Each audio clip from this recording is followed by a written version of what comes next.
This is a very serious video that I'm making right now. A lot of the time I'm trying to come on here, bring some levity to the sport and stuff like that, have some fun. But I'm upset right now. So apparently Alistair Overeem is very skinny right now. And it seems like people are giving him a hard time about it. Something happened very recently with the BJJ star Gordon Ramsay. And I saw an article about it. And I thought it was kind of clickbaity. And I thought I was going to say something funny like...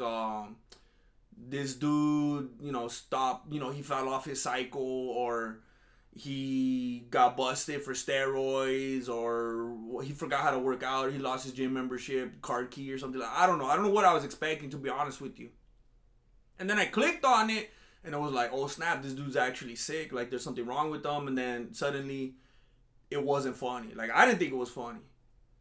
But people are immediately jumping to the memes, and they're like making a joke out of this and stuff like that, and saying what happened to him. And I think it's unfair, because we used to do the same thing to him when he was all juiced up, when he was all big. And it's like, hey, so this fool can't be anything or what?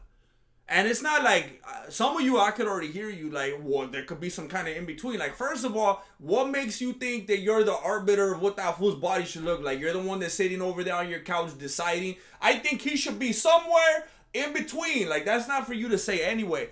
But aside from that, what do you think he looks like right now? Like, you think he looks all anorexic right now? Just because of what he looked like in the past? I'd like to see a side-by-side picture of you next to Alistair Overeem right now. You want to be saying that fool looks like Mr. Rogers right now? I bet he's still more yoked up than you. The reason that I'm taking it personal is because I understand what it's like for someone like Alistair Overeem. Because even when he's not juicing, like, look, it's understandable to make fun of someone that's juicing. I've done it. I've actually done it quite a bit. That's not, like, I've never juiced, right? But I understand the lifestyle of what it's like to have to feed a type of body just like of intense mass and proportion. Like, I understand, like, I feel like I've been in that fool's chanclas a little bit.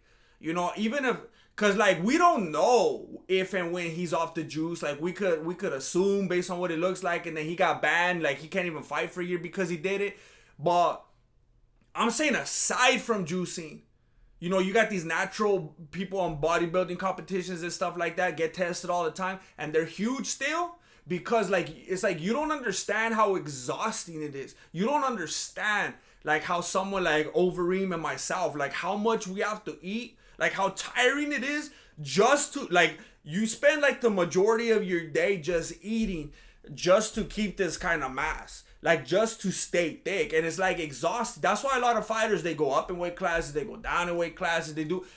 What's the number one thing you always hear? It's the weight. I don't have to make weight. I don't have to cut the weight. And it could be just as exhausting to keep the weight on as to keep it off. You know how many potatoes I'm peeling on a semi-daily basis just to keep this? You understand the papa intake that I got in my body right now? It's not funny. This is a very serious video that I'm making right now. A lot of the time I'm trying to come on here, bring some levity to the sport and stuff like that, have some fun. But I'm upset right now. I'm upset right now because of people like me and Overeem and the mass that we carry around. It's a lot of pressure. And a lot of people look to us and they're inspired by us.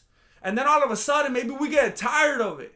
Maybe we just want to eat normal. We don't want people giving us looks when we go to Red Robin. We order like 3-4 hamburgers. We got bottomless fries and stuff like that. We order the big tower. If who's judging us and stuff like that, where does he put it? I'm just saying that we need to get away from all the body shaming.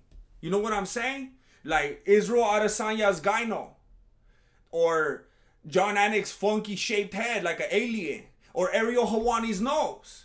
Like, this is the kind of stuff that I should be talking about. I will bear that burden.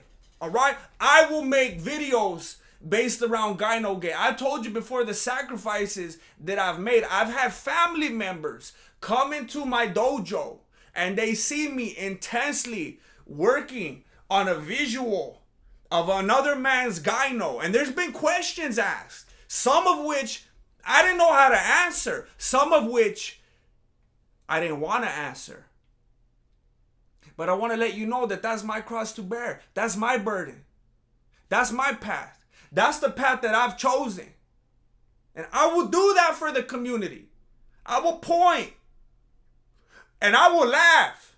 And I will be the conduit for which you could live vivaciously through me. You know, so that you don't have to be a bad dude. But I'm just telling you, you gotta lay off that fool. He was real big, and you got the ladies behind him like, ooh, and now he's thinner, and you're like, oh, that fool looks like Uncle Hinach. Like, what happened to him? He looks like Tom Hanks and big. Like, this ain't good. Like, he's sick. It's bad. He looks gross. Man, let the dude live his life. You know, someday I might get tired of the game myself. And I might lean out a little bit. And I'll probably have a salad here and there. And I hope at that point that you'll be mature enough to show me some love and some grace when I start looking skinny. But until then, you can represent my build on your build with the FLEXUAL TENSION t-shirt. You can walk into any room and bring that FLEXUAL TENSION with you for a limited time.